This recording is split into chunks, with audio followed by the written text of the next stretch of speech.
It's time for Tupelo Tom and Big Lou talking. And now, here's Tupelo Tom and Big Lou. I'm Tupelo Tom. And I'm Big Lou. And we're talking. We did that live, Tom, in Illinois. That's the first time I think we've been together and done that live. Those lucky people. They were, and the faces of many of them stunned into silence by who exactly we were and what we were talking about. Because and we're going to talk about this later, we'll talk about the Illinois Festival. A lot of new faces. Mm-hmm. I mean, a lot of new faces on some of the old fans too. But that's just the work they'd had done recently. But still, there were a lot of new faces, a lot of new people there in the audience, and had never experienced that before. And I would have to say, everybody had a really good time. And Tom, I'm wondering seriously, are these new Elvis fans, or are these Elvis fans that didn't know there was an Elvis world? I'm an Elvis fan who had no idea there was an Elvis world. And it has been fantastic to find out about this Elvis world, because I thought I knew everything about Elvis and realized I was basically a kindergartner. Is that how you would say that, kindergartner? In kindergarten? Anyway. Kindergarten. Kindergarten. Yes. It's German. It's German, meaning in the garden. We go Schwarzenegger right off the top, right? But yeah, and to find out all these people, 70% of the house, we'll talk about, like you said, we talk about Illinois, had never been to an event. And I think we're finding all the Elvis fans are coming out of the corners and the closets and the bedrooms going, I'm an Elvis fan too, I promise, Yeah. Well, it's one of the things about Elvis that he has fans. Yes. But I think but I also too, I think the movie has had a lot to do with the younger people. Yeah. Younger people. I mean, the kids that were dancing in the aisles that were 6 and 7 years old, that were just experiencing the music of Elvis and obviously had fallen in love with him in the last year due to something. And I'm going to attribute that to Austin Butler and Baz in the movie. And so the energy that Elvis had in the 50s is brand new today. It really is. It's shocking to see how into Elvis literally the kids are. And too, for families, for grandmothers who have loved Elvis, they're discovering, those young people are discovering that he's not just their grandmothers or their mothers, that they have found a route into the music and life of Elvis, and that story of that movie and that story of his life is a cautionary tale, as we say in Hollywood. Yes. It's something to learn from, and to find out that that man was generally regarded as the best at what he did, and yet everything didn't save him. So I think that's a tale told through time, and it's going on right now in music and entertainment and things like that. So I think it's something that we'll continue to find. And I also have to attribute it also because I went out driving. I always try to find antique stores, Jeff, when I go to these festivals. Mm-hmm. And I'm on my way to the St. Clair Antique Mall. They're just outside of Collinsville, and driving down the road, see a little billboard with Elvis Presley's picture on it. And it says Illinois Elvis Festival. And I'm like, there you go. Cody's out there advertising. So maybe it was all the billboard. I hope so. Yeah, it might have been all. Well, he had a lot of billboards, so it might have been one of those. He did. So we'll talk about Illinois on later. We're going to talk about coming up a date with Elvis, some dates in history with Elvis, and some birthdays in the Elvis world. We'll preview, not only review Illinois, but we'll preview Arkansas and Tupelo coming up in this exciting episode. But one of the big subjects I wanted to talk about this episode is, as we are talking about the month of June within this episode of Talking, I want to talk about the comeback special, because Singer Presents Elvis, because June of 1968 is the month it was produced, even though everybody knows about it, that December 3rd air date. So think about it. First of all, Elvis is sitting on that since June, the very end of June when they shot it. So July, August, September, October, November, 5 months and 3 days to air is what they were waiting on it to air. So he knew what he had done, but like everything in showbiz, you have to wait until the viewers and the critics make up their mind if it's good or not. And of course, Tom, there's that famous story where Steve Bender takes Elvis down to Sunset and the guys are, wait, need security. And Elvis says, no, hang on a second. And they go down and nobody recognizes Elvis Presley. And at the time, I guess he looked incredible. They just got back from Hawaii, I think. He was tanned up and looking amazing, and nobody knew who he was. And the story has it that Elvis was kind of going, no, I'm really Elvis Presley. Nobody cared. Supposedly that happened. I know Bender's office was right there on Sunset. I can't imagine that, there wasn't a few hippies that knew who Elvis was. Right. But, it's kind of the line from The Man Who Shot Liberty Valance: when the legend becomes fact, print the legend. Yeah. That's it. Supposedly in real life, the conversation that Elvis had with Steve when he was meeting him, and he asked about where's my career, Bender said, in the toilet. That conversation in the movie very dramatically takes place at the Hollywood sign, because that's a heck of a lot more dramatic in the symbolism than being in a wood-paneled office in Hollywood, on Sunset Boulevard, which is where it kind of really happened. So the movie, took a little liberty with that. The thing that's so amazing when you look at the timing of this special, which, much like The Jungle Room was not called The Jungle Room when Elvis was alive, World War II was not called World War II during World War II, only afterwards. The Comeback Special was not called The Comeback Special until afterwards, and Elvis really didn't like that because he didn't think he'd been anywhere. He was not an oldies act, in his words, to come back from something. So he just saw it as another extension of his career. But the Singer Presents Elvis, when it was produced in June of '68, the movies that had just come out into theaters were things like Speedway had just come out the beginning of June. So Speedway's playing down the street on Sunset Boulevard, and no one's going to see it. And Stay Away Joe had opened earlier in '68, and no one went to see it. Hardly had any music in it. Clambake had come out in late '67, and that was the one. And I think you had talked about it to me. I think as it was off camera, or off podcast, whatever you say. That, what do you say? I don't even know. Off mic, Alex. What do I say? Off mic. Off mic. Let's do that. Yeah. Off mic. Okay. Off mic. Alex Mitchell, our producer there, who tells us all the new technical terms. I'm not used to working without a camera, so I have 3 cameras on me right now in my home in Tupelo. They're not hooked up or anything; they're just cameras. But you had said that Clambake was kind of the epitome of everything that didn't work in an Elvis movie was finally coming to a head. That June performance of Elvis on stage in front of a crowd, in both the sit-down and the stand-up portion of the show, is Elvis's first appearance live on a stage since March of 1961 in Hawaii, when he did the benefit for the USS Arizona Memorial.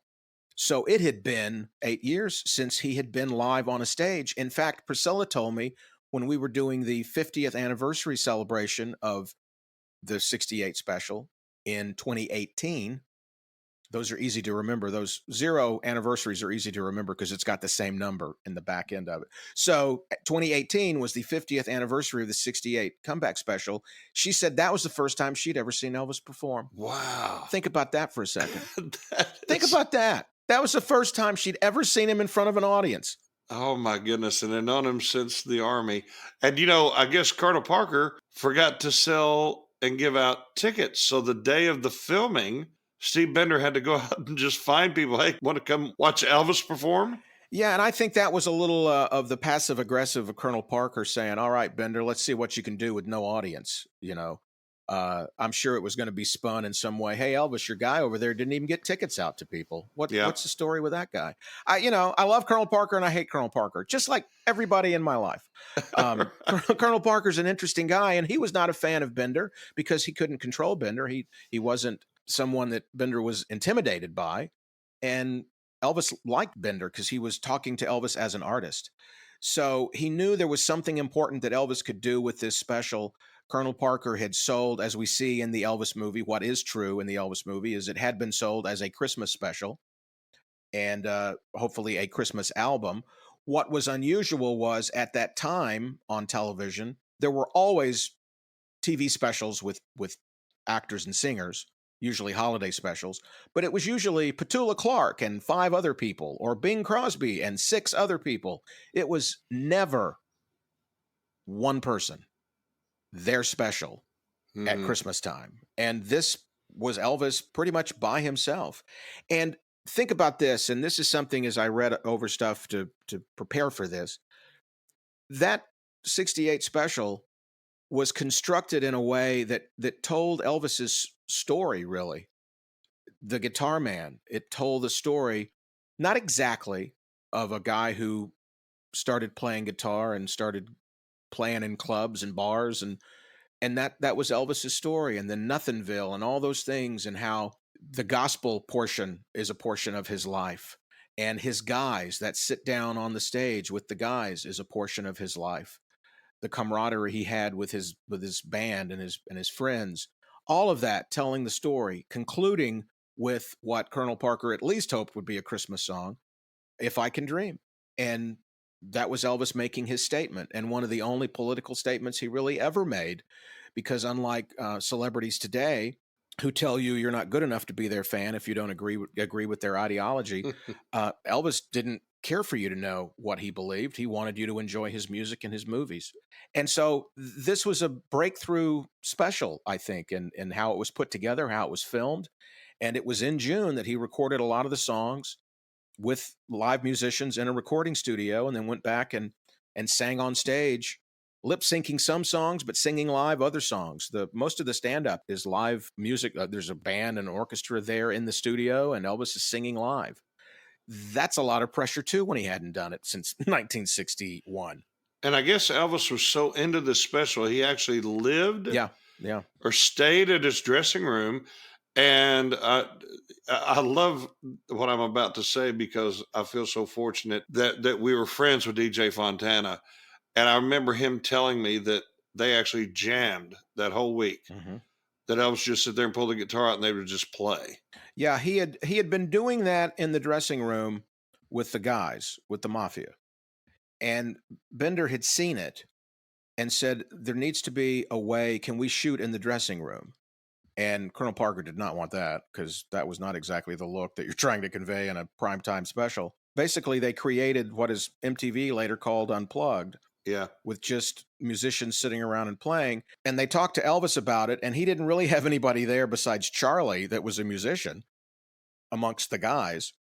And he said, you get me Scotty and DJ. And Scotty and DJ were flown out. They didn't know they were going to be in this thing. They were living their lives. I think Scotty told me he hadn't seen Elvis since they had done a session like in 63 or 64 or something. Scotty had gone back to work for Sun Recording. I mean, he was an engineer. So this special not only brought those two guys back into Elvis's life, but they immediately fit back into the glove where they had been before. Everybody just picked it right back up where they left it off. And they had prepared things for Elvis to talk about, but they pretty much, as he does in the thing, they just kind of lose the list and just talk about whatever they talk about. I love how he kind of makes fun of the script as he's reading it. The guys will talk about this and blah, blah, blah. Elvis will then talk about this. Yeah. Yeah. I wonder, totally speculative on my part, but this was after Elvis met the Beatles in California. Yeah. And, the Beatles are at the top of their game. That, the music world is changing, the summer of love, all these things. And I wonder if maybe that night, if Elvis didn't think, man, this has to change. Yeah. These new guys have walked in here and they're the happening thing. And if it was only an hour meeting, but if that somehow may have influenced Elvis to want to change, I'd love to ask him that. I think you could probably go back and look at the record charts from the months leading up to June of 68 to see where Elvis's career was and to see where the Beatles' career was. And talking about stupid facts that I retain in my head and have the only job that's suitable for, during when Elvis was working on this comeback special in June, the Beatles were recording Everybody's Got Something to Hide Except for Me and My Monkey. They were recording the White Album as Elvis was working on the 68 comeback special. Wow. So they had a little bit of a project going on too. Right. That's one thing about the movie that I love so much, the Baz's Elvis movie, was how it made the 68 comeback special as hip as it was when it came out. Yeah. It was just so cool the way it built up into it. And how great Elvis looked. And is there anything he could have wore that would have been cooler than that black leather? Well, the 68 comeback special, the Singer Presents Elvis special, is the production that he met Bill Ballou on. Oh, wow. Bill Ballou was a costume designer and worked with Elvis and talked to him about clothes and things like that. And if you notice the pattern, and this is a thing we talked about at the 50th anniversary with Steve Bender, and we had Alan Bly, who was one of the writers on the 68 special, who I was excited to meet because he had written the Andy Williams Show. When I was a kid, the Andy Williams Show was like the coolest thing in the world. And he was the bear in the show. He was the guy that put the bear suit on. Anyway, that was a big deal for 7-year-old me.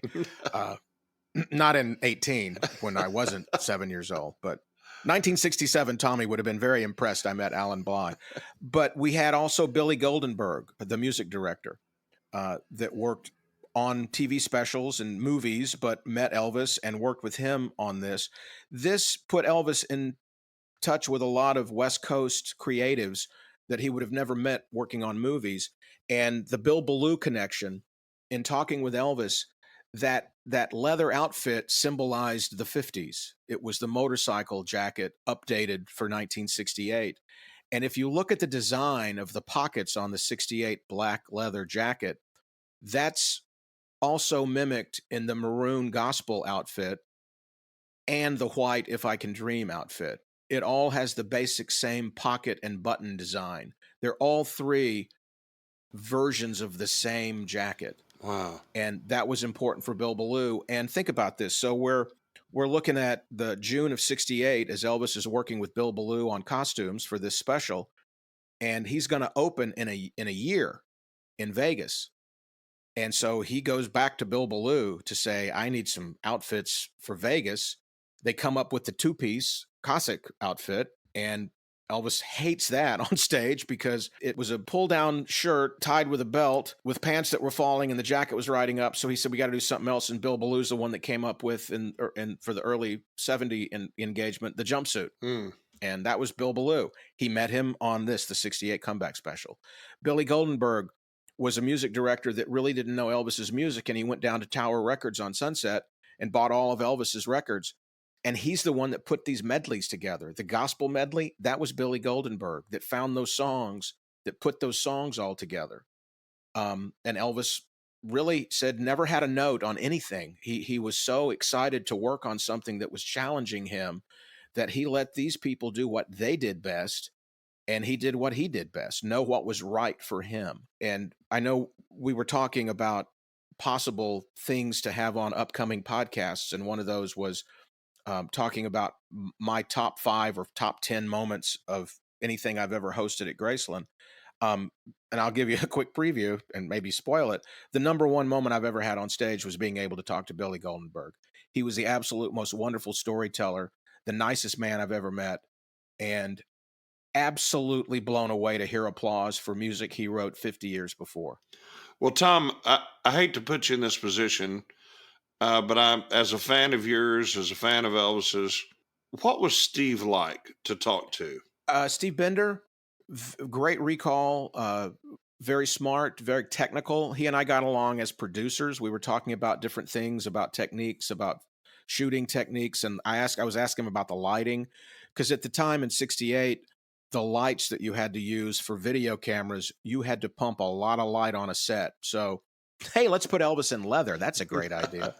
It would be totally different these days with the amount of light. A really good storyteller, and had such great stories, because all these people that were around Elvis that one time, especially on a project that was, this was 3 or 4 months in production, but it's not watered down by other memories interfering with that. He didn't work with him again in 69 and 72 and 74 and 76, where all of a sudden you're like, oh, well, wait, did that happen in 72 or in 68? He knows if he's having a conversation with Elvis when it happened in that window of the summer of 68. That's when it happened. And so he was very good at, and it was also very good at hearing Elvis's interaction with the other people, with the musicians. They were, the session guys from the West Coast. All these songs are recorded with the Wrecking Crew, and you can look them up and see what their history is and the songs they played on. They're all impressed by Elvis's musicianship. Mike Deasy, who was a guitar player I've interviewed before, he's going to be back at Graceland in August, and we'll be talking about these sessions with Elvis in the studio where he was kind of just blowing the musicians away with what he could do with his voice. So he was being challenged. Elvis was being challenged and rose to that. And that's the part that I think is wonderful. And the fact that he made friends with people almost instantaneously who respected his talent. And a few like Bill Ballou, he kept that relationship going till the end of his life, that was designing his wardrobe, personal wardrobe and stuff on stage. And to think, June of 1968, they start filming the Singer Christmas special. August 1st of 1969, he's on stage at the International. Yeah. What a 14 months. Yeah. And I mean, to me, this is the beginning of the Zippin' Pippin going back up the incline. Yeah. The career is at the bottom of the incline, and the preparation for the 68 special creatively is clicking that Zippin' Pippin car up the hill. And just when it gets to the top, just ready to go over the top, it's December 3rd, 1968 on NBC. The special airs. Elvis turns around to the camera and says, "You're looking for trouble." And that's when it headed straight down into the most creative part of his career since 54. Because like you said, the special happens on air December of 68.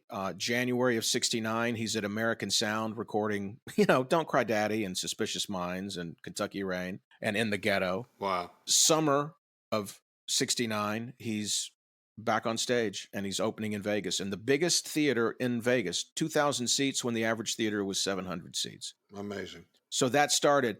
And I think the interesting thing, too, in looking at the timeline, with the special shot over 2 days with a live audience, he did two sit-down shows and 2 stand-up shows. The special gets shot by, they're finished with it on June 29th. And a week later, he heads to Arizona to shoot Charo. So I'm assuming, much like a lot of ETAs I know, Alex, when you're not working, I guess it's just mandatory that you grow your beard. So I'm thinking that probably the last day of shooting, Elvis stopped shaving to get that Charo beard ready for Arizona for being on location for that Western. I guess I don't know how it works because mine's not the color of anything I'd want to, gray doesn't really gray. When you're Alex's age, Jeff, yeah, you look so cool when you have a little stubble. It's that, Crockett and Tubbs, Don Johnson things. Very cool. So you're saying gray is not the new black? Well, when you're our age and you have like 7 or 8 days of stubble, you look like you should be on Skid Row. Right. We look furry. Yeah, we just look sad. We just look very, very sad when we have stubble. I mean, we have to go. It has to be, I'm clean shaven, and then you don't see me, and then I come back and I'm Santa Claus. It can't be anything other than that. Are you saying we don't look like Elvis from Charo? Maybe Charo's, Churro. Churros, maybe. That was the part we misread the script. Maybe Charo part 93 we would have been in. Where Charo, it's the exciting episode where Charo tries to get on a horse. That'll be an exciting episode. That would take the 2 hours of the film time for me to get on a horse nowadays. So, I think this special deserved being talked about. I love that one of the moments with Billy Goldenberg on stage, when we're talking about that he was working with Elvis and he had all his guys around him. And on stage, he was telling the story about he went up to Elvis and he said, "Is there any way that we could not have your guys around because they're interfering with your focus?" He said, "Tom, there was a guy, I'll never forget the way he looked at me. One of Elvis's guys heard me talking to Elvis, like, you don't talk to Elvis one-on-one." And he said, that man's name was Joe Esposito. And he said, "Tom," and Billy's like 81 when he's telling me this story. He goes, "Tom, that guy Joe Esposito." And then he stopped and he went, "Tom, I should have asked you before I started telling this story. Is Joe Esposito still alive?" And I said, no, Billy, he passed away a short time ago. He goes, "Oh, whew, okay. Well, then I'll tell you." He was still scared of Joe Esposito telling the story. All 5'6" of him. Well, Billy was like 5'4", so and weighed like 100. And Elvis got the guys out of there, and he had complete. Elvis loved that those creatives, Steve and Billy and everybody, were challenging him and saying, Elvis, you can do this. You can do this. And he was nervous. I mean, you can tell those first moments when he walks out on stage, if you know what take to look at, you can see him, oh, here we go. Not exactly the most confident. And then the minute he opens his mouth, it's like, okay, I'm okay now.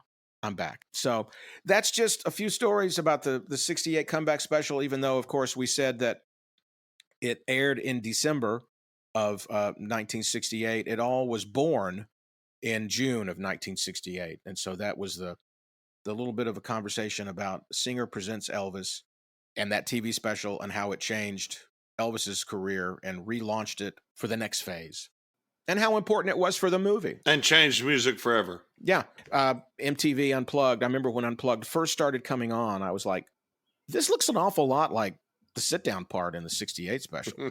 And Rolling Stone and magazines in the 80s, when they were doing Unplugged, they acknowledged this was inspired by Elvis Presley's TV special, the moment that, the musicians sit down and just tell stories and do acoustic versions of their hits. So something else Elvis created. And ultimately led to the famous Jeff Lewis and Friends after parties. Yes. It had never happened before where Right. musicians sat around drinking, singing songs. That had never actually happened. Brand new. And, Elvis, of course, didn't drink and didn't have really any friends that could play guitar or sing. And Jerry Schilling has told me that he said he was standing next to Elvis one time. They were all singing, and Elvis was like, Jerry, just don't sing. So that's the 68 special. And if you're like me and you're all talked out, I think it's time to take a quick break and come back and talk about A Date with Elvis. We're not done talking.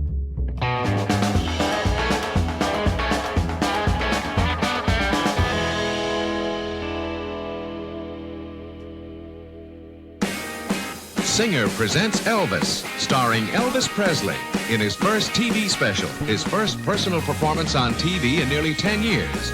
Brought to you by Singer, maker of the world's finest sewing machines and other fine products for home and industry. What's new for tomorrow is at Singer today.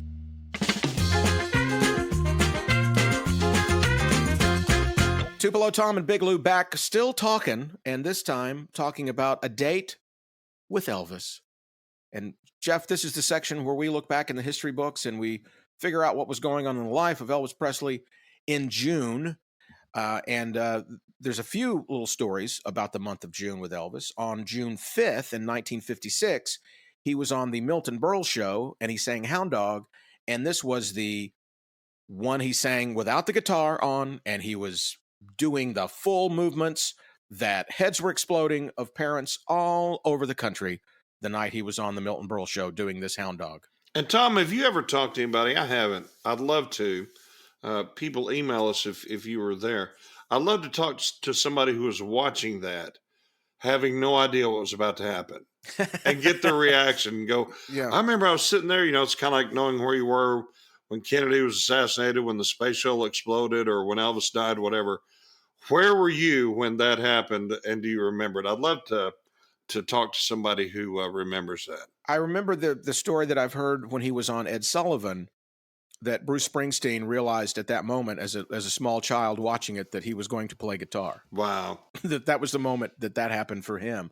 But yeah, this Hound Dog and Milton Berle, this was the one, like I said, that everybody freaked out about. So that was June 5th. On July 1st, Elvis is on the Steve Allen Show. And this is the version that they put him in the white tie and tails and had him sing to a basset hound. And Elvis said he had never been so humiliated. He felt embarrassed by what they were doing to him. It was the next day, on July 2nd, that he recorded Hound Dog. And all the fury that he had from how he had been treated the night before came out in the recording of Hound Dog. Well, and he hadn't done TV when he did the 68 since the Sinatra show. And apparently a large part of that was he was still angry about the Steve Allen TV appearance. Yeah, he was not a fan of Steve Allen after that and how he was treated. It's an interesting thing because what he was doing on TV is what he had been doing in concerts, and in days before social media, I guess not a lot of people knew about that, and it kind of freaked him out a little bit. Another date in June, it was June 10th, 1958, when Elvis had his last recording session, and it was at RCA Studio B, and he was in his Army uniform. He was out on leave, and they got him a recording session at Studio B there in Nashville in June, and he recorded some songs that would be released over the next year and a half, 2 years, that would keep him on the charts. So that night he recorded I Need Your Love Tonight, A Big Hunk of Love, Ain't That Lovin' You Baby, Now and Then There's a Fool Such as I, and at 2 a.m. in the morning on the next day, he recorded I Got Stung. So a lot of those songs that were parceled out over the next year and a half in Colonel Parker's wisdom to keep Elvis with new music on the charts while he was over in Germany. Wow, what a brilliant move, by the Colonel. I mean, like you said, love and hate relationship, right? Yeah, keeps him on the charts. If you've never heard it, it's still brand new, and all those songs were brand new every time they would come out every few months. Wow. Elvis stayed on the charts. Can you imagine, though, being like a Bobby Darin or Pat Boone going, hey, I'd like a chance to have a hit song, and Elvis isn't even here, and he's still on the chart. He's in Germany in the Army. Give me a physical break. Come on. Yeah, he's driving a tank, and I'm number 3 behind Elvis. It was also in the month of June that 3 Elvis movies opened. 1961 in June, Wild in the Country, which was his 7th movie, opened. A few years later, in June of 64, Viva Las Vegas, his 15th movie, opened. And in 68, from his 15th movie, he went 4 years later to his 27th movie, and that was Speedway, opened in June. So Speedway, like we said earlier, Speedway was in the theaters when Elvis was in Burbank working on the 68 comeback special. Has there been a movie that had as much chemistry between a male and a female as Viva Las Vegas with Anne Margaret and Elvis Presley? That was a lot of chemistry. That was chemistry. 2 of the most beautiful people on the planet in the same film. Well, yeah. And you can always learn new things. As I discovered recently, the Anne Margaret thread runs through the tapestry of Elvis's story. Anne Margaret is on the cover of TV Guide the week that Elvis does the 68 comeback special. Wow. But in 1973, when Elvis's Aloha special airs in the U.S., it doesn't air live in January like it does in the world because of Super Bowl VII. It was in April of 73 when it finally aired in the U.S. And do you know what followed it on NBC that night? It has to be an Anne Margaret something. It was an Anne Margaret music special. It was a night of 2 specials. There you go. Sometimes 2 stars crisscross paths, like the 2 of us. We just keep crossing paths. So those are your movies from June, and a couple of concerts to talk about in June. It was June 10th, 1972. The recording of Madison Square Garden happened, even though the cover was not from that concert. And the reason that cover is not from that concert is because those were already printed up, waiting for a piece of plastic to be put inside called an LP, and that was in the record stores just about 7 or 8 days later after the Madison Square Garden concert, June 10th, 1972. That was their version of streaming, Jeff. Right. Was basically getting a record out into the stores complete in 7-8 days. Having the album artwork done, everything done. That's Colonel Parker. That's Colonel Parker again. Slide the vinyl in. Yep, just slide it in there. And then, of course, June 26th is the last concert, Market Square Arena, June 26th, 1977. The one that we look at with both sadness and fondness, I think. Knowing what's coming up in a couple of months, knowing he's not going to be with us much longer, knowing his health is in decline, but yet that voice. Yeah, and a lot of people, a lot of new Elvis fans mistake the video, like the video from the end of the Elvis movie where Austin Butler kind of morphs into Elvis, that is, in fact, the Market Square Arena, the last concert, but that is not. That was from, an earlier, that was from the CBS TV shoot from a month or so earlier. So really, I don't know that I've even seen any video from Market Square Arena, though I don't think I've really ever wanted to look for it either. So right, Alex was kind enough to put together an episode where I got to ask Baz that question. And I know it's a controversial time in Elvis's life, but it still, to me, is the most humanizing part that connects me with Elvis, that made him human. You understood his pain. It was almost like a sacrifice for all of us, his life. And but it reminded us all that the one thing that never left Elvis Presley was that incredible voice. Yeah, and there's a smile he does there in that sequence that he looks up like, did you see what I did there? Yes. Did you see that? And that was when the pleasure happened. And, Jerry Schilling has told me he lived for that hour on stage. Mm. He made it through the other 23 hours to get to that hour on stage. Everything else was about that. Wow. Some more dates with Elvis. Birthdays. You don't have another birthday in June, do you, Jeff? I do not. I think Cody's birthday apparently is still going on, so we can say happy birthday, Cody, down there. Exactly. June 1st, Pat Boone, friend of Elvis, is having a birthday. He will turn 89. Wow. And I got to interview him last Elvis week, or it might have been birthday. I can't remember. They all run together. Wonderful guy, very smart, very funny, still has it, good friends with Elvis. And they had that feud, that mock feud in the 50s when they were going back and forth on the charts, but has great stories to tell about Elvis. So if you ever get a chance to see Pat Boone, like I said, great storyteller. On June 3rd, one of my heroes, Homer Lewis Randolph III, known as Boots Randolph, the sax player that was one of the great studio musicians in Nashville history in the 50s and 60s with Floyd Kramer and Chet Atkins, and then played on those early 60s Elvis sessions. And when I was in 6th grade being asked what instrument I wanted to play in marching band, I wanted to play, of course, trumpet. And my mother reminded me that I loved Boots Randolph records. And I said, well, doesn't he play the trumpet? Because I was in 6th grade. I didn't know. And she said, no, he plays the saxophone. And I'm like, well, I want to play that. And you used to live right above his old bar there in Nashville. I live right across the street. I was right across the street from Boots' old bar. Yeah. That was kind of cool. I have on my wall, I'm looking at it now, I have a photo.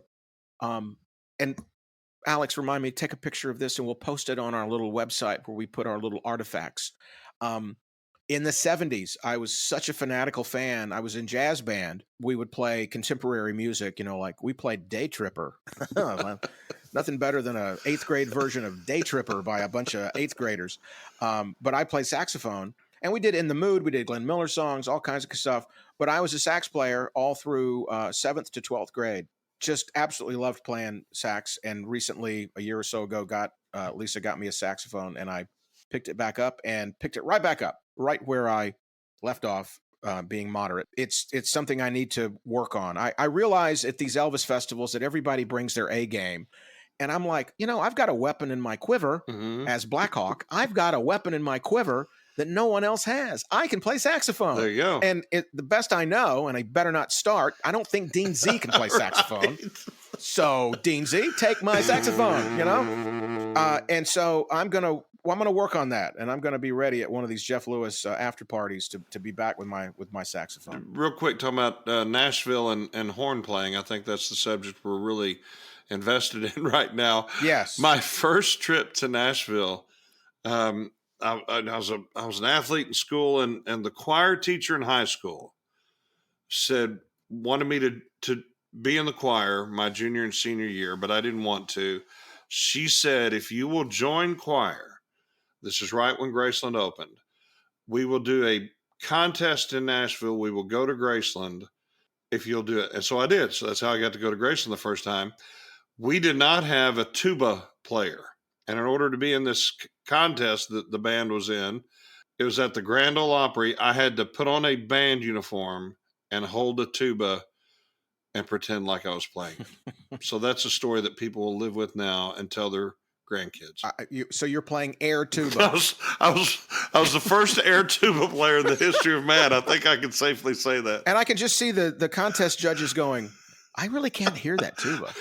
Right. Papa Mau Mau just does not work when the tuba's not playing. It just doesn't relay that. I mean, I did the whole breathing thing, the cheeks blowing out, the whole bit. I mean, I committed. I was method, total method. Man, that's you went Brando on that tuba. I did. Get back to the dates. I was going to say palate cleanser to get that image out of our minds. Now let's go to another birthday, born June 17th, 1893 in Fulton, Mississippi, where her son was born, Minnie Mae Presley. Wow. That's right. Minnie Mae Presley, Grandma Presley, widow of Jesse Presley, who actually died in 1976. Not a lot of people think about that. Elvis's grandfather died in 76. Wow. Yeah, isn't that something? But Minnie Mae survived them all. Survived her grandson and her son and her husband, who died in 76. 90 years old and still there at Graceland up in the Meditation Garden. And Elvis had a huge love of Minnie Mae, as did Lisa. The whole family respected Minnie Mae. And pretty much she, after Gladys was gone, Minnie Mae ran that house. And Jerry said, you paid attention to what Miss Minnie said. Do we know where the nickname Dodger came from? Supposedly, he was throwing something, and I'm sure there are Elvis people out there screaming in their radios what he was throwing, but I can't remember what he was throwing. He was throwing something, and she kept dodging it, and so he started calling her Dodger. That's great. Yeah. She was the one, I think, the first time I saw the movie, when I knew nothing about the new Elvis movie, I think the moment I fell in love with the movie was the moment that Gladys got her close-up. Not Gladys. Minnie Mae got her close-up and had the cat-eye glasses on, and she was throwing the football. Yeah. And I thought, you know what? They got Minnie Mae right. Those are exactly Minnie Mae's glasses.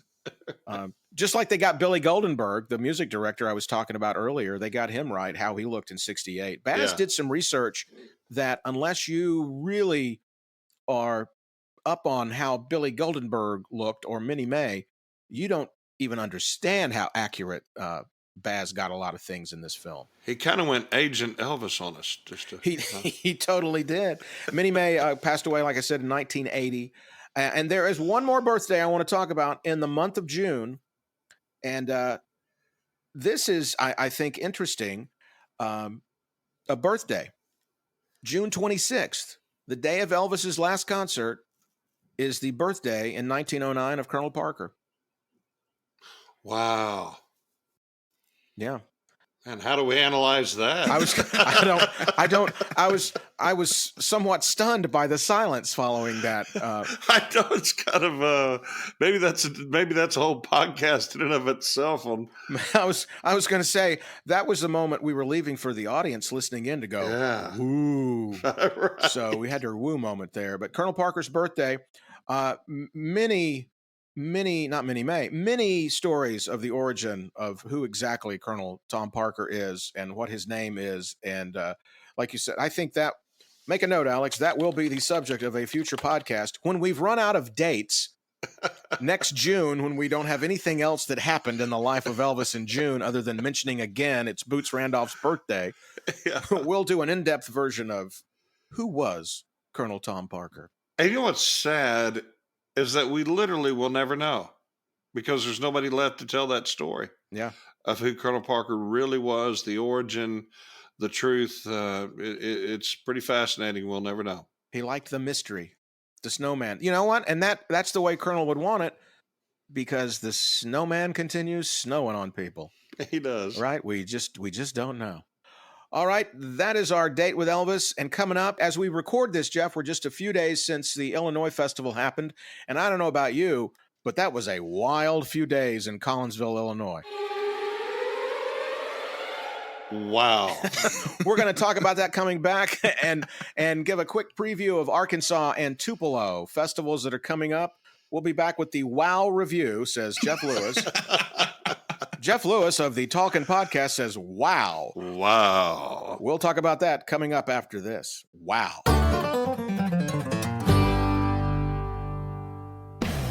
Calling all Elvis fans. ATA Festivals is bringing you 10 amazing Elvis festivals throughout the United States in 2023 that are fully licensed and endorsed by Elvis Presley Enterprises. Come see world-class Elvis tribute artists celebrate the legacy of the King of Rock and Roll in multiple production shows over the course of each festival. To find out where you can see us next, visit us online at atafestivals.com.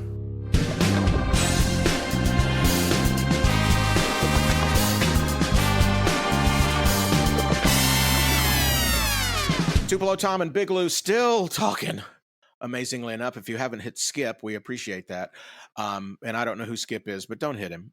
Every bit of this is magic and gold. We now enter the portion of the program where we review what's happened in the past and try to correct all the wrongs. And I tell you what, Jeff, there have been a lot of festivals I've been a part of, but the Collinsville Festival, they're just across the river from St. Louis. That was a heck of a good time with a lot of great people. I said, wow. And that was really, I know we sound like a broken record when we talk about these festivals. Man, this festival is the best ever. This festival is the best ever. And it does seem that every one we do, as the crowds get bigger and we learn more about the operation, both backstage, front of house, everything. But Illinois was a different animal altogether. Several years ago, I'd had the idea. I knew that it was a great population center. Bill Cherry's hometown. There are so many great people that come to our events that are from that region, but I never could find the right location. And then Bill said, we do a show at this place. And I sicked Cody Delnath on it. And I said, do your Cody thing. And he did. And the next thing you know, we show up and had almost 700 people at an afternoon show on Thursday. On a Thursday, yes. On a Thursday afternoon. And I believe that was the first time I asked, because it couldn't have been earlier, but I believe that was the first time I asked, how many of you have never been to an Elvis Festival show like this before? And Jeff, it was 75% of the audience. I couldn't believe it. And they didn't know what to expect. And that's why I wonder, so are these Elvis fans that didn't know about our world?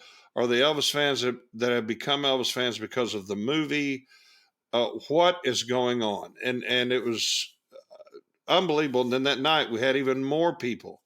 And then it led into Friday, even more people in the afternoon. It kept building. Every show was bigger than the one before, except I do have to say the crowd did not grow between Saturday afternoon and Saturday night because Saturday afternoon was sold out. 1,300 people Saturday afternoon and 1,300 people Saturday night. Yeah. And I have to compliment you and Coat on the format. I loved the themes of the shows. You had different themes, hitting Elvis in Vegas in different years. The Elvis story, which I think could tour around the country, which is Coat and Ben and Cully, Michael Cullifer, telling the Elvis story with wonderful video screens that have been edited by our producer, Alex Mitchell. That was the premiere of our LED screen. Yeah. Oh, my goodness. Yes. It was. We had live video on the side screens, just like you see at a Paul McCartney concert, except it didn't have, except it wasn't Paul McCartney. It was us. I knew what was coming. I was blown away. Well, and that was the thing. One of the things was sitting backstage, you couldn't see the side screens, so you were losing a lot of the effect. And when you were on stage, you forgot that your face is really big on the screen next to you. So right. I want to apologize to all those people in Illinois that saw, what they saw on the screens. But it was amazing. But what I wanted to compliment you and Code on, besides the screens, was the kickoff show. What a brilliant idea. And I know it's expensive to do this as a producer myself. You have your first show on Thursday afternoon, a preview show of really almost every guy that's going to be there all weekend, coming out and doing 2 or 3 songs, bang, bang, bang, just like that. They introduce the next guy, bang, bang, bang, 2 or 3 songs, boom, next guy. And they get to see everybody that's going to be there all weekend. And it's the best promo for, we got to come back and see this. Exactly. And thank God they did. And I want to compliment, and you and I got to see it because we were backstage. I want to talk about the Elvis story here in a second too. We got to do a private podcast together while we watched that show from the side of the stage. Yeah. We have the best volunteers, the best team, the best staff of any organization. They love each other. They work together. Jeannie, Aaron, Steve, Rich. I mean, the list goes on and on. Faye, I know I'm forgetting people, Candy, Chris. All these incredible people that work so hard for no pay, by the way. And we had learned a few lessons from festivals prior to this. And we get to Illinois with our, by far, the most attendance we've ever had. And it ran so smooth. Yeah. And then backstage, we have David Allen, we have Alex, we have Chris, Cody, Cully, all these guys running sound and everything. It was like watching something that we tour the country with on a weekly basis. Keith with our production, Shock and Awe Productions. And it was wonderful watching Alex. The job you did, our producer here, with the videos was phenomenal, because that introduced a whole new segment to our festivals that was not easy. And to watch you work your magic back there was incredible. I was sitting next to Alex as he was cutting and pasting items that, Jeff, it would have taken us half an hour to figure out how to turn on his computer. And I'm just sitting there quietly watching him slide these things around while he's also running the screen that's, up on stage. And then Bill, and I don't want to forget Bill and Rosie too, Strauss. Oh, yeah. Bill does that camera work that we saw on the side screens. And it was just incredible. The shows, the Elvis story. Now, I've done things at my festival. I, did Elvisism, where we covered Elvis's TV career. We've covered concerts. We've done one song from every movie he did. You try to rewrite or recreate different things about Elvis's life. But the Elvis story was just a simple way of looking at his entire career by three performers. Mm-hmm. And you and I were just sitting there listening to the audio that Cody had put together, the video that Alex had put together, and watching, of course, Ben Thompson is an ultimate winner and phenomenal talent.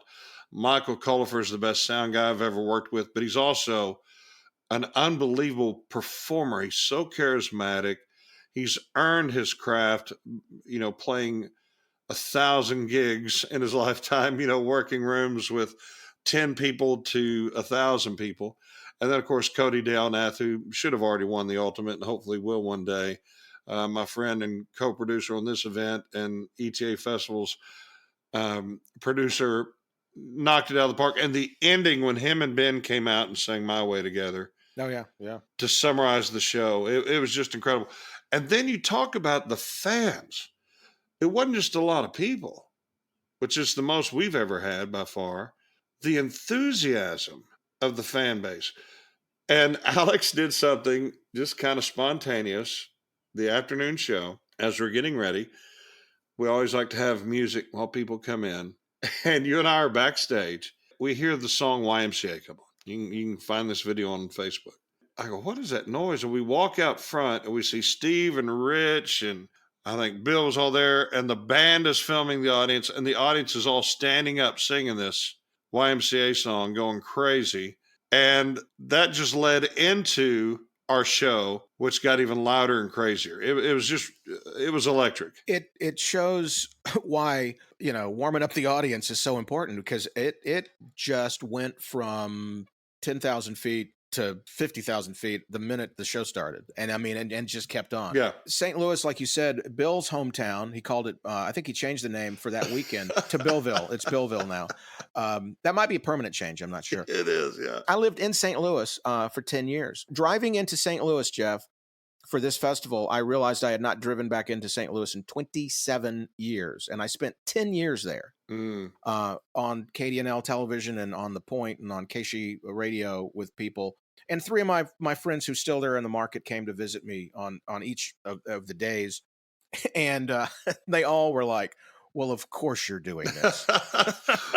Because my producer from radio back in the 90s, Karen, came in and she said, oh my gosh, every time you had an opportunity, we were doing something Elvis related on our show. Of course you're doing this. And then she saw the graphic on screen for the podcast and she went, of course you're doing an Elvis podcast. And I got my little moment of fame from our podcast for the first time when a friend of yours that plays in the band, what was his name? Tom. Yeah, Tom goes, oh, you're Big Lou. I said, yes, I am. Of course, I was wearing a shirt that said Big Lou on it. Not that I'm tacky or anything. Tom Rogers, a TV guy there in St. Louis and a musician himself, he had just left a gig. He had gotten finished with a gig Saturday afternoon. They have a thing in St. Louis, Jeff, that might be worth moving there for. It's called day drinking, and they have a lot of bars with outdoor patios.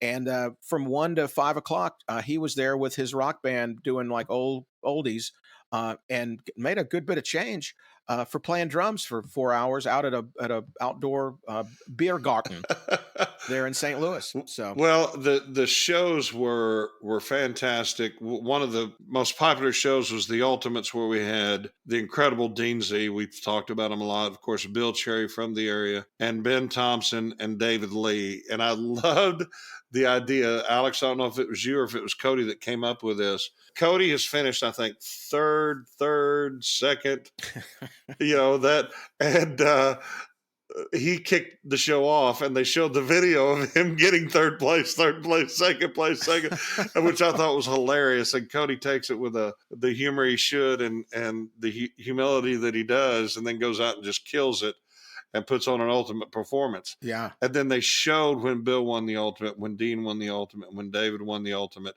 And I loved what you said at the end of the show when you said, ladies and gentlemen, the Ultimates and Cody Downath. Well, I say that with love. Absolutely. I say that, though I think the audience did not take it that way, but Yeah, that's everybody booed because everybody agrees that he's an ultimate in waiting, hopefully. But the show was great. The performers were great. They brought everything as they always do. Change of Habit was our band. Wow, they killed it. Oh, yeah. And, Jeff, in this business, that's the first time I've ever worked with Change of Habit. Really? Joe and I were talking, and I was like, I've never worked with you guys, I don't think. And he says, I don't think you have. And yeah, I've never have. We had a great time with them. They just did a fantastic job. They were so professional. They're such great guys and girls, and really brought everything to the table and exceeded our expectations. So it was something. It was an experience I'll never forget. It'll sell out next year. We're just getting started. And we are returning. Yes, we are returning. We are returning. We're in June next year. Yes. So go to the etafestivals.com or IllinoisElvisFestival.com website to find out all the details. And Jeff, one last thing about Collinsville. I know you were looking forward to it. And I just have to ask, did you get a chance to go see the Brooks Ketchup Bottle Water Tower? I did, and it looked the exact same as the last time I saw it when I drove by. And you got to do a remote there that helped restore that. And also, as cliche as it sounds, as cheesy as it sounds, to all the people that came to this special event, and I think this is, like I said, our biggest to date. Thank you. Yes. Thank you, Elvis, for giving us the opportunity.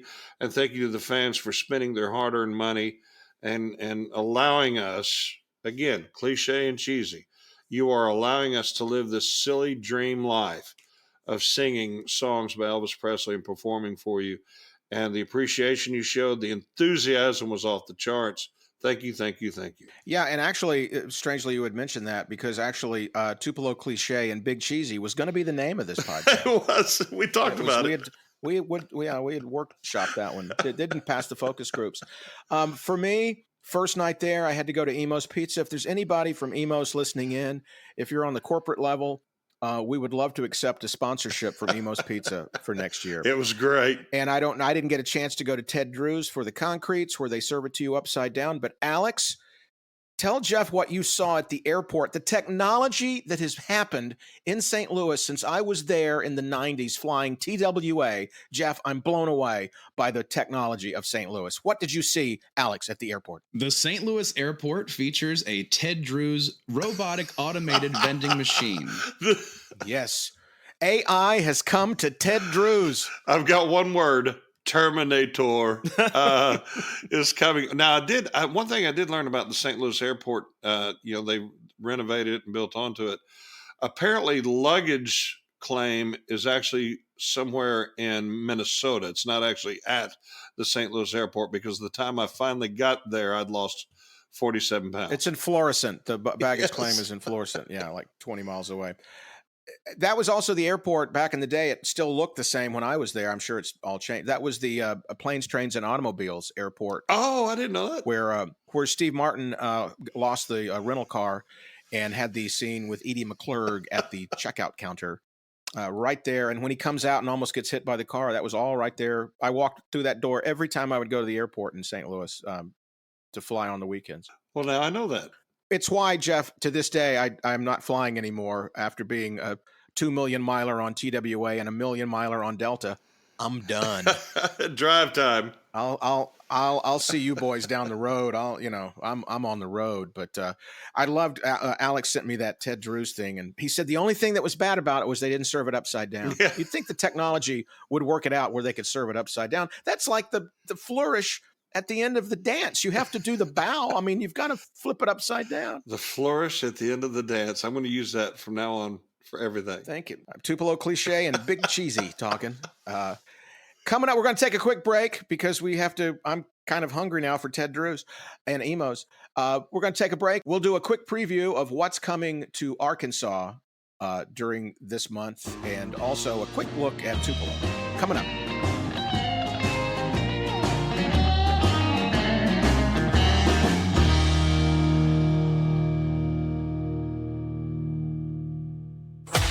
Arkansas Elvis Festival is happening May 18th through the 20th in Jonesboro, starring Bill Cherry, Ben Thompson, David Lee, and 10 other world-class tribute artists, all paying tribute to the legacy of the king of rock and roll. This event is officially licensed and endorsed by Graceland and the estate of Elvis Presley. For more information and to purchase tickets, visit www.arkansaselvisfestival.com or call 352-789-7269.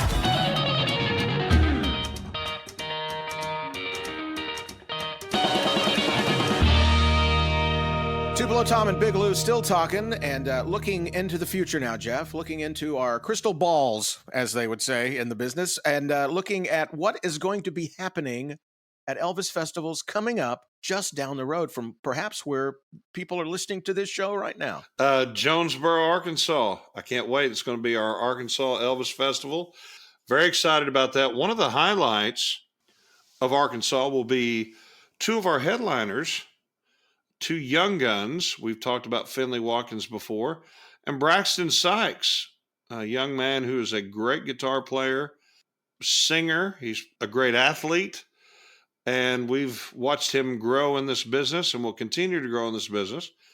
And talk about Finley. One thing about Collinsville that was really cool that we didn't mention, Finley was heavily featured in the St. Louis Post-Dispatch. Mm-hmm.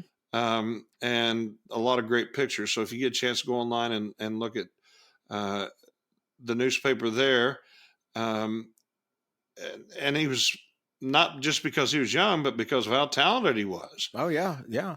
And him and Braxton are going to be two of our headliners. And so if you want to see the future of the Elvis tribute artist world, definitely come to Arkansas. And, of course, we have Bill Cherry, Cody, of course, David Lee, Ben Thompson, Cliff Wright, Radney Pennington, Michael Culley, color for our producer, Alex Mitchell. Yay. Joseph Hall from America's Got Talent. Yeah. Moses Snow. And, of course, Tupelo Tom and Big Lou. We will be there signing autographs for hours and hours for all of you podcast fans. And by the way, reminding everyone, they are not mandatory. You don't have to stand there while we sign, but we'll chase you into the parking lot and sign. If you want to mail in your memorabilia, we'll sign it and bring it. That's right. I will not sign jocks. I use the Mac Davis rule on that. May 18th through May 20th, right there in Jonesboro, Arkansas. And for me, this is exciting because when I was a kid growing up watching studio wrestling on WHBQ with my broadcast hero, Lance Russell, Jonesboro was one of the places that they always wrestled, like during the week. They would be Friday night, they'd be in Tupelo. Saturday, they'd be in Memphis on TV. Monday night at the Mid-South Coliseum, and Tuesday night in Jonesboro, Arkansas. So I'm very excited to be in Jonesboro. So if you're lucky, you can go to an Elvis Tribute Artist Festival and a wrestling match will break out. It could happen. It could happen. It would be one of the great wrestling matches of all time. Wigs would fly, let me tell you. On stage and in the audience. Yes. And another Elvis festival coming soon to a theater near you, especially if you're in Tupelo, Mississippi, is the legendary Tupelo Elvis Festival. That's right. It's that time of year again. We're talking about it in this episode. It's coming up in the second weekend of June, the Tupelo Elvis Festival. 25th anniversary, Jeff, of the Tupelo Elvis Festival. It has become my second home. I love the people there. Obviously, Charlie, Debbie, everybody that has been so kind to me. I love going to Tupelo. I remember the first time I was ever in Tupelo, there was an antique guitar store on Main Street. Mm-hmm. It's no longer there, sadly. And I was on the road with my band, the Hillbilly Bastards. Pardon my French. No, Hillbilly's okay, Jeff. You can say Hillbilly. Good. We were playing at LSU or something. I don't know where we were going on the tour. And Dean Hall, who was our guitar player and singer and founder, was so deaf. We were in the shop and I hear this screeching and squealing. And I look down and Dean is standing on the tail of a cat and he didn't hear a thing. And I literally had to shove him off the cat. That was my first Tupelo experience. Needless to say, the experiences have gotten much better. I went to the Tupelo Elvis Festival, I think the second year or third year. Let me do the math here. 1, 2, 3. I guess third year because it was 2013. And everybody been telling me, you got to go to Tupelo. You got to go to Tupelo. And that's when they had it at the Lyric Theater. And I remember the first night standing there with Cliff Wright and saying, I will never miss another Tupelo Elvis Festival. And of course, it has since moved to the big arena, Bancorp Arena. Yeah. You haven't been to a festival until you go to Tupelo. Elvis can only be born in one place. And that's Tupelo, Mississippi. That's right. And I have been a part of it since the ETA contest started. I was a judge the first couple of years and then started hosting. And a lot of these guys that have come through Tupelo and have won Tupelo, if they didn't win the year they won Tupelo, they have since won the Ultimate. Tupelo has an incredible record. Almost half, I think maybe it is half of the Ultimates have either the year they won Tupelo won the Ultimate or did it in a subsequent year. But Tupelo's got a way of picking the winner. Ultimate champions, Ben Thompson will be there, and Bill Cherry and Brandon Bennett, and Vic Trevino will be there. Cody Ray Slaughter will be there. David Lee, an Ultimate. See what I mean about Jay Dupuis? All these Ultimate champions that have won Tupelo will be there. Alex will be there, who is a Tupelo champion. Brooke Wright. Cody will be there, who's a Tupelo champion. Nick Perkins.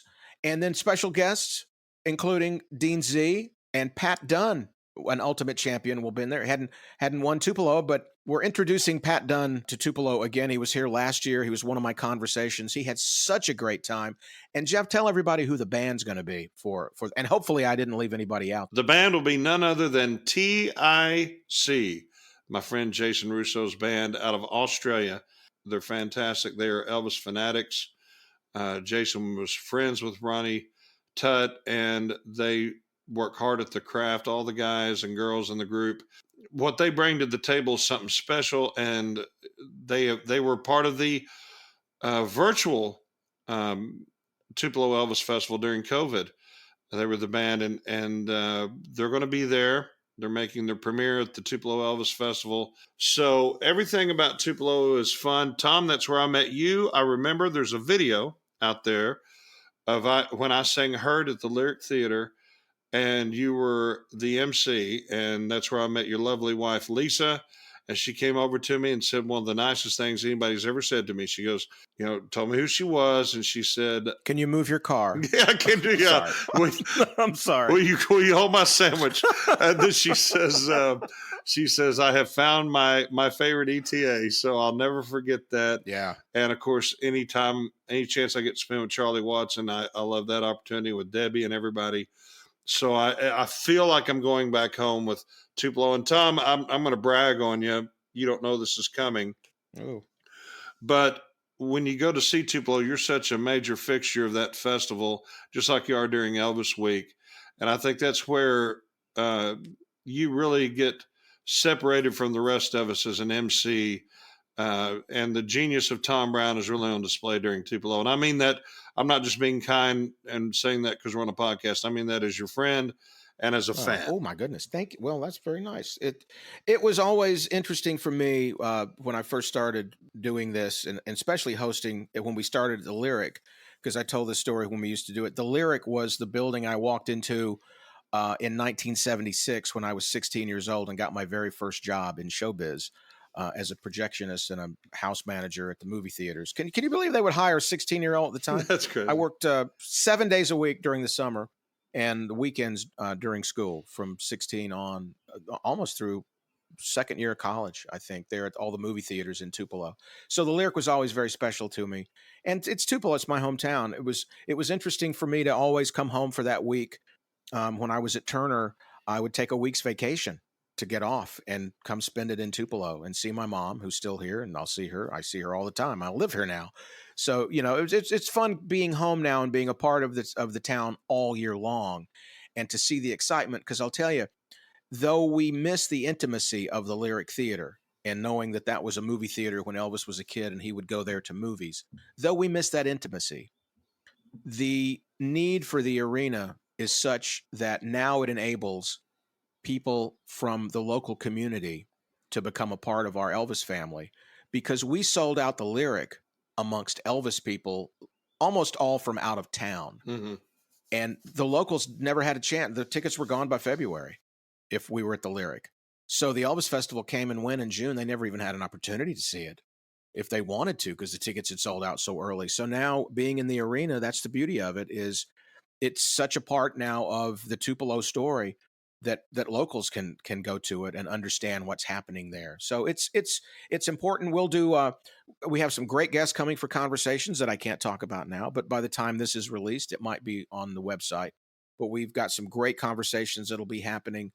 And just there's always surprises. There's always neat things happening. Everything kicks off on opening night with a big gala performance and an after party at the Tupelo Cotton Mill.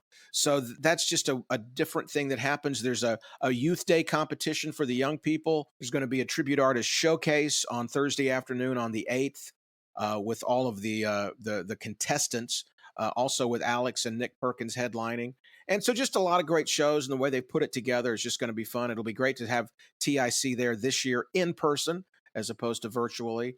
And so just so many things going on. TupeloElvisFestival.com for all the details. Lucia and the team there. It's, Jeff, it's only like 3 blocks from my house, so I have to be a part of it.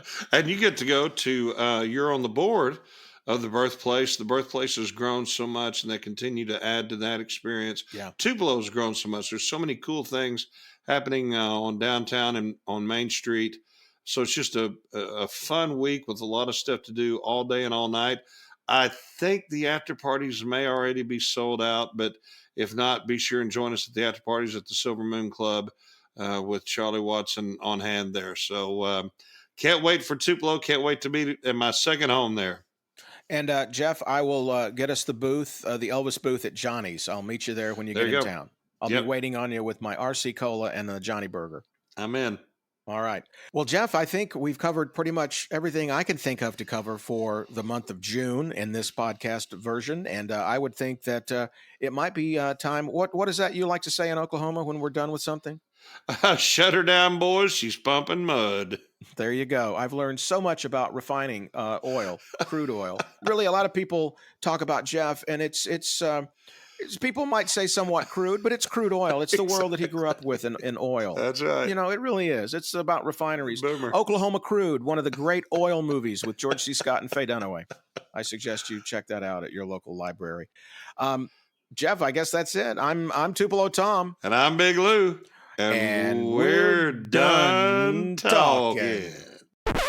Were you doing yours in slow motion? I was. Done talking. Done talking. New York. If you've enjoyed this episode of Tupelo Tom and Big Lou Talkin', please visit us online at www.tupelotombigloutalkin.com and on Instagram and Twitter at Tupelo Tom Big Lou, or drop us a line at tupelotombiglu@gmail.com. This podcast is made possible by executive producers Jeff Lewis and Tom Brown, producer and editor Alex Mitchell, technical advisor Michael Cullifer, promotions and marketing advisor Cody Deganath, and also in part by our sponsors and listeners like you. Do you have an Elvis-related event that you'd like featured on Tupelo Tom and Big Lou Talkin'? Email us at tupelotombiglu@gmail.com to find out more. Tom, I don't know if anybody's still listening, but you and I have a key to the Silver Moon. Yeah, that's right. I have mine. Yeah. Sometimes I go in there during the week when Ooh. I'm here and I just rearrange stuff to see if Charlie notices. Well, he told me that he thinks it's haunted. I wonder if that's why. That might be it. And talking about wrestling, we could recreate the concession stands match. I'm going to be Jerry the King then. And I'll be the guy that almost hits the popcorn machine that was brand new. No, wait, yeah, don't mess with the popcorn Okay. machine. I'll see you in Tupelo. Arkansas. All right. By the way, your Johnny Burger, do you want cheese on your Johnny Burger or do you just want it with onions? Cheese, no onions. Okay, cheese, no onions. Got it. All right, see you in Arkansas. By the way, if you find any meat in there, let them know they're not supposed to put meat in it.